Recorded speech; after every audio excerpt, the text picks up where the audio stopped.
Сезон яблук в самому розпалі. І я хочу з вами поділитись дуже вдалим рецептом яблучного зефіру. З цього зефіру можна, звичайно, зробити і прості завитки, але з цим зефіром дуже зручно працювати у зефірній флористиці. З цього зефіру дуже гарно виходять тюльпани, а саме з цієї зефірної маси дуже зручно висаджувати тюльпани через насадки. Квіти білосніжного кольору, а також у тюльпанів дуже чіткі виходять пелюстки. По собі знаю, що висаджувати тюльпани через насадку не так просто, як здається на перший погляд. Але зараз поділюсь з вами своїм досвідом та постараюсь розповісти про всі важливі нюанси. Всім привіт! Тож давайте швидше до роботи. Та перше, що я хочу зробити, це відважити потрібну кількість для зефіру білків. Тобто нам потрібно яйця розділити на жовтки та білки. Так, я зазвичай готую зефір на живому білку. На жаль, зараз дуже часто трапляються неякісні продукти, і яйця не виняток. Торти, зефір, безе, макаронс я зазвичай готую на перевірених одних і тих самих яйцях. Яйця спокійно можуть бути причиною невдалого результату у кондитерській справі. Якщо вам цікаво, які яйця використовую, пишіть в коментарях. Найкраще пророблювати цю маніпуляцію з яйцями, поки вони ще холодні. Але для зефіру нам потрібно, щоб білок нагрівся до кімнатної температури, тому я залишаю свій білок в спокої на годинки-дві. Та тепер перейдемо до яблук. Ці яблука я взяла в садку у бабусі і, на жаль, не можу сказати вам, що це за сорт яблук. Але можу сказати вам, що пробувала готувати яблучний зефір на різних сортах яблук. І зефірні тюльпани все ж таки краще всього готувати чисто на яблучному зефірі. Неважливо, якого сорту будуть ці яблука. Головне, щоб у цьому зефірі не було присутнє пюре ягід. Особливо це стосується кислих ягід, наприклад, вишня чи порічка. Кислота нейтралізує агар. Зефірна маса гірше тримає форму, вона не виходить по щільності така, як потрібно. І тоді з такого зефіру тюльпани при відсадці зливаються в один пуп'янок. Такі квіти не виходять з явно вираженими пелюстками. Отже, для зефіру нам потрібно 200 г яблучного пюре. І я думаю, 3 яблук буде достатньо.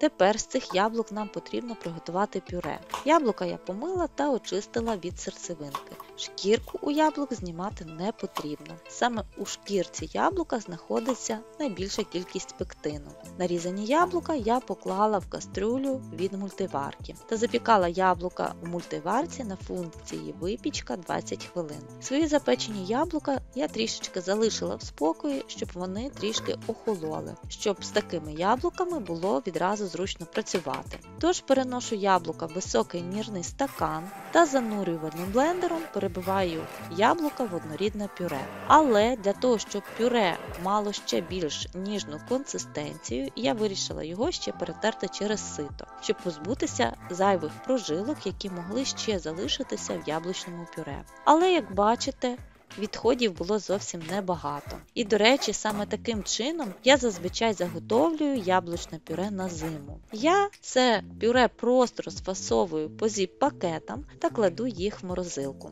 І користуюсь для виготовлення зефіру таким пюре цілий рік. Та тепер можна перейти до приготування зефірної маси. А саме ми будемо з вами готувати заварний зефір. Саме заварний зефір виходить дуже щільний та з нього дуже зручно робити квіти. Я відважила заздалегідь, скільки важить мій ковшик. Та тепер ставлю ковшик з пюре на вагу та від цієї цифри віднімаю вагу ковшика. У мене пюре вийшло трішки більше, ніж потрібно. Зайве я відібрала в баночку та поставила поки в холодильник. А до пюре в ковшик відважую потрібну кількість води. Також сюди ж додаю цукор. До речі, якість цукру теж дуже важлива у приготуванні зефіру. Я тепер весь час користуюсь тільки одним виробником цукру. На цьому цукрі виходить ідеальний меренговий рулет, ідеальний макарон, ідеальний бісквіт та ідеальний зефір. Тому, якщо вам цікаво, то теж в коментарях напишу, який цукор використовую. Скажу лише, що цукор має бути першої категорії. Також до цих інгредієнтів в ковшик я відважую потрібну кількість агару. Агар використовую з силою гелю 1200. Я, чесно кажучи, не люблю, коли зефір виходить пластмасовий. Деякі кондитери додають для стабільності зефіру більше агару. Але якщо все зробити правильно, то збільшувати кількість агару не потрібно. На цю порцію продуктів я використовую лише 4 грами агару. Та тепер всю цю масу розмішую вінчиком до однорідності. Що я ще хочу додати у сироп для зефіру, це глюкозний сироп. Його, в принципі, використовувати у приготуванні зефіру не обов'язково, але він продовжить життя вашому зефіру. Зефір довше буде залишатись ніжним та свіжим. Якщо ви хочете спробувати зробити зефір вдома для своїх рідних, то можете кількість глюкозного сиропу просто замінити на цукор. Також глюкозний сироп можна замінити на інвертний сироп. Інвертний сироп можна приготувати в домашніх умовах. А як приготувати інвертний сироп, можна дізнатись, переглянувши відео, посилання на яке з'явилося у правому верхньому кутку. Також відразу хочу окремо відважити 50 грамів цукру. Цей цукор нам знадобиться для збивання білків. Та тепер можна переходити до збивання білків. 65 грам білків – це не так багато. І оскільки в моєму міксері вінчик при збиванні не дістає до дна діжі, під діжу підкладаю металічну кришечку для закатування. І тоді така кількість білків дуже легко збивається в меренгу. В даному випадку білки відразу починаю збивати на середній швидкості, для того, щоб білки швидше збились в піну. До білків додаю дрібку лимонної кислоти та дрібку солі. Ну а коли білки вже збились в легку піну, додаю до них 2 етапи цукор, який ми окремо відважували. Додала половину цукру та нехай білки з цукром позбиваються трішки, щоб цукор рівномірно розчинявся у білках. А ковшик з вмістом ставимо на середній вогонь та постійно помішуючи яблучний сироп лопаткою, чекаємо, поки він закипить. Вмикаю міксер на найбільшу швидкість та додаю до білків другу половину цукру. Тобто виходить, що ми маємо паралельно готувати меренгу та фруктовий сироп для зефіру. В даний момент я більше уваги приділяю сиропу, адже для того, аби зефірна маса була щільною, білки нам потрібно збити в дуже щільну меренгу. А на це потрібен час. Я збиваю свою меренгу для зефіру мінімум 10 хвилин. А сироп потрібно обов'язково весь час мішати лопаткою, щоб він не пригорів до дна ковшика. А коли сироп закипів, буквально піднялась перша булька у сиропі, я трішечки зменшую під ковшиком вогонь. Яблучний сироп виходить дуже щільний, як джем, тому коли я його віднесла від вогню, майже непомітно, що він кипить. Та варимо сироп до потрібної нам температури, теж постійно помішуючи лопаткою, оскільки знову ж таки цей сироп дуже густий і він дуже легко може пригоріти до дна ковшика. Хочу вам нагадати за наш ще один YouTube канал смачного. Там я готую не солодкі, але теж дуже смачні страви. Це наші улюблені сімейні страви, перевірені часом, і вони можуть підійти як і просто до вечері, так і до святкового столу. Посилання на цей канал з'явилося у правому верхньому кутку, а також телеграм-канал з різними цікавими та простими рецептами. Запрошую вас завітати та підписатись, посилання можна знайти в описанні під відео. Пройшло 10 хвилин і подивіться, як зараз виглядає моя меренга. Вона дуже щільна і прямо застряла вся у вінчику. Я вже трішки вимкнула міксер, тому що сироп на цей момент ще не дійшов до потрібної нам температури. Пройшла буквально 1 хвилинка і сироп доварився до 105 градусів. Взагалі, якщо у вас немає термометра, то яблучний сироп потрібно варити на меншому середньому вогні від моменту закипання 7 хвилин. Я знову вмикаю міксер на максимальну швидкість та тоненькою цівочкою вливаю в меренгу яблучний сироп. Міксер весь час продовжує працювати на максимальній швидкості. І оскільки сироп я весь час помішувала лопаткою, то через це сироп зварився рівномірною масою і його спокійно можу весь до останньої краплі додати до зефірної маси. Я собі теж в цьому допомагаю лопаткою. І ось подивіться, мій ковшик майже з чистим дном.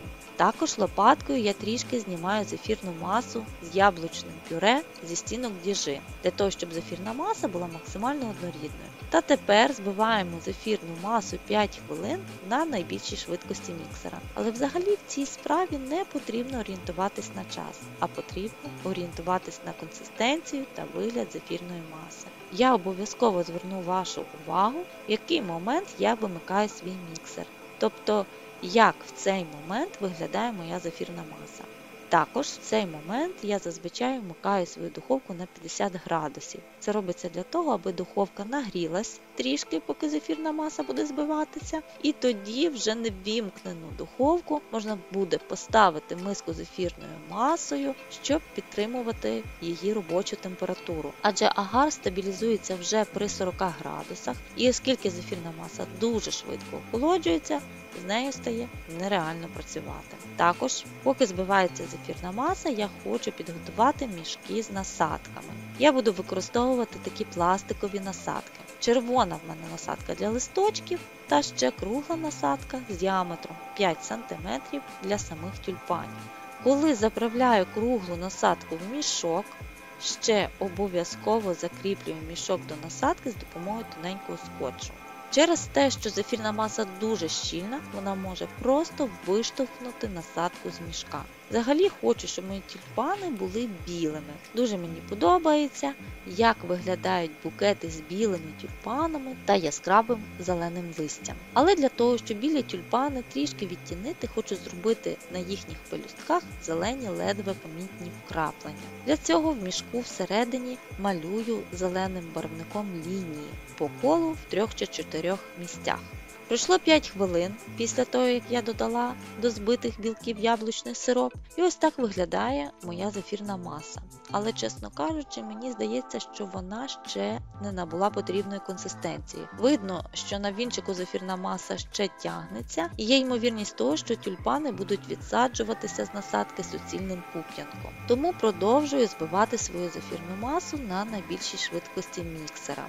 Я позбивала свою зефірну масу ще 3 хвилини. І ось ловлю момент, що має відбуватися з зефірною масою. В масі від вінчика під час збивання робляться такі ніби печерки. Це признак того, що зефірна маса вже настільки щільна, що тюльпани будуть відсаджуватися гарними окремими пелюстками. Я відразу припиняю процес збивання, бо хочу, щоб пелюстки у тюльпанах при відсадці трішки витягувались доверху. Не хочу, щоб пелюстки виглядали обірваними. Та тепер перекладаю зефірну масу в підготовлений мішок. Видно, що зефірна маса виглядає, як ніби збите масло. Це дуже гарний признак. Але не всю зефірну масу перекладаю в мішок з насадкою для квітів. Трішки залишаю зефіру в мисці для листків. І зефірну масу потрібно максимально зібрати зі стінок чаші в суцільну кубку. На цей момент я вимкнула духовку та ставлю чашу з зефіром у неввімкнену, але нагріту духовку. Та тепер нам потрібно обов'язково максимально рівномірно розподілити зефірну масу по мішку. Потрібно вигнати все зайве повітря. Я його спочатку ось так руками в мішку розплескую, та після цього шкребком підтягую зефірну масу в мішку максимально близько до виходу з насадки. І ось так в духовці зефір для листочків буде чекати своєї черги. Відсаджувати тюльпани краще всього на підносі чи на дощечці. Якщо на дощечку покласти пергамент, то його потрібно обов'язково з допомогою тої самої зефірної маси приклеїти до дощечки. Якщо цього не зробити, то пергамент буде тягнутися за насадкою і рівно відсадити зефірний тюльпан буде дуже важко. Отже, мішок з зефіром потрібно тримати рівно перпендикулярно до поверхні. Ось так, підкручуючи мішок зверху, ми створюємо зефірній масі максимальний тиск. Це дуже важливий момент у відсадці тюльпанів. Потрібно, щоб під час відсадки зефір ішов тільки в одному напрямку через насадку. Через верх мішка зефірна маса не повинна виходити. Під час відсадки ми максимально давимо на мішок. Коли квітка набрала потрібної висоти, зупиняємось, на мішок не давимо і легенько відриваємо насадку від квітки. Якщо я відчуваю, що зефірна маса в мішку знаходиться не під тиском, то знову ось так з допомогою шпателя підтягую зефірну масу максимально до отвору. І не потрібно насадку класти безпосередньо на поверхню. Ви відчуваєте, що зефірна маса вже на виході. Насадку при цьому тримаю на висоті 1-2 мм від поверхні. І коли зефірна маса впирається на дощечку, дуже помаленьку та обережно, весь час давлячи на зефірну масу, піднімаю насадку доверху. І знову ж таки, коли квітка набрала потрібної висоти, зупиняюся, не давлю на мішок і так само обережно відриваю насадку від квітки. Насправді я стараюся вам дуже детально пояснити свої рухи і надіюсь, що все зрозуміло. Тому що просто дивлячись на відео чи на картинку, дуже важко зрозуміти, які мають бути дії під час відсаджування тюльпанів з насадки. І ви знаєте, я насправді дуже самокритична. І мені ще й досі здається, що тюльпани можуть бути ще гарніші, вони можуть бути ще ідеальніші. Але все приходить з досвідом. Не хвилюйтесь, якщо у вас виходять негарні тюльпани. Потрібно просто частіше це робити і більше тюльпанів відсадити. Потрібно просто набити руку. І скільки б я не пояснювала чи не розказувала, які мають бути дії, все одно ви повинні самі прийти до цього. Самі відчути це. А саму насадку від зефіру я просто час від часу очищую ось так лопаткою та продовжую відсаджувати свої тюльпани. І насправді в природі немає двох абсолютно однакових рівненьких квіточок. Нічого страшного, якщо вони виходять у вас поки нерівні та кривенькі. Повірте, що в букеті вони будуть виглядати дуже гарно. Я стараюсь підтягувати зефірну масу та створювати тиск в мішку через кожних 4 тюльпани, в залежності від кількості зефірної маси в мішку. Якщо її в мішку вже зовсім мало, то доводиться через кожних 2 тюльпани підтягувати масу до насадки. Я заповнила тюльпанами всю свою дощечку і в мене міг би вийти ще один тюльпан. Але я вирішила використати цю зефірну масу на листочки. Люблю, коли в букеті багато зелені. Тож всю цю зефірну масу вичавлюю з мішка в миску до того зефіру, що ми залишили якраз для листочків. До зефіру додаю барвник. Можна додати зелений барвник, якщо у вас є. У мене він закінчився, тому додаю синій барвник та жовтий та перемішую зефірну масу до однорідності та перекладаю її у мішок з насадкою для листочків. В даний момент цей зефір здається ще не такий яскравий, насичений зелений, але колір більше проявиться після висихання зефіру. Просто зазвичай по фарбованій масі потрібно дати трішки часу, щоб колір себе проявив. Це стосується і кремів, і тіста, і зефірної маси також. Та тепер по тому самому принципу робимо листочки біля тюльпанів. Насадку тримаю щільно до основи тюльпана, натискаю на мішок з зефіром та насадку плавно піднімаю доверху. Коли листок набирає потрібної висоти, припиняю чавити на мішок і дуже акуратно забираю насадку від листка. На деяких тюльпанах мені вдалося зробити 1 листок, а на деяких 2. Та тепер свої зефірні тюльпани залишаю в спокої до повного висихання. Я зазвичай роблю квіти в один день, а обсипаю їх сухою сумішю вже на наступний день. Цей заварний зефір, в принципі, стабілізується дуже швидко. За 4 години зефірки вже можна присипати цукровою пудрою. Але я зазвичай даю підсохнути довше зефірним виробам, щоб потім в коробочці зефірки не змокли. Тобто, якщо його не досушити, то в контейнері чи в коробці зефір може випускати конденсат. Ну і на наступний день я готую суху суміш для обсипки зефіру. В кавомолці я перемелюю приблизно 100 г цукру в цукрову пудру. І на цей об'єм цукрової пудри я додаю в суху суміш 1 столову ложку кукурудзяного крохмалю та трішки перемішую все між собою ложкою. Після цього присипаю сухою сумішю через сито свої зефірні тюльпани. Та ось так пензликом рівномірно розподіляю пудру по тюльпану. Де зайва пудра, я її струшую, а де сухої суміші не вистачає, наношу її пензликом. І все це пророблюю зі всіма тюльпанами. Я приблизно погрупувала свої тюльпани на букетики, але насправді я трішки помилилася з кількістю тюльпанів на один букет. Все залежить від основи, яку ви виріжете з пінопласту. Насправді думала вам вже в цьому відео розповісти, як роблю підбукетницю для зефірних квітів. Але дивлюсь, що відео виходить і так вже дуже інформативне. Тож, якщо ви хочете, щоб я більш детально вам розповіла про підбукетницю, то напишіть, будь ласка, в коментарях, і я зроблю про неї окреме відео. А це означає, що вам потрібно обов'язково підписатись на канал, якщо ви ще й досі цього не зробили, та натиснути на дзвіночок з відміткою «Усі», щоб отримувати повідомлення про нові смачненькі відео.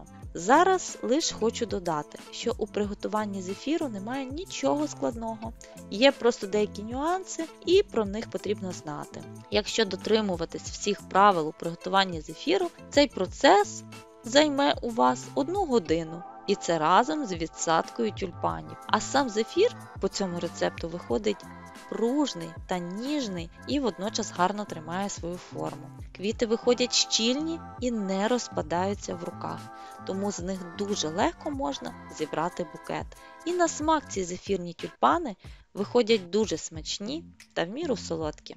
З нетерпінням чекаю ваших вражень в коментарях. До зустрічі в наступному відео. Бажаю успіхів в приготуванні. Всього вам доброго, миру та спокою.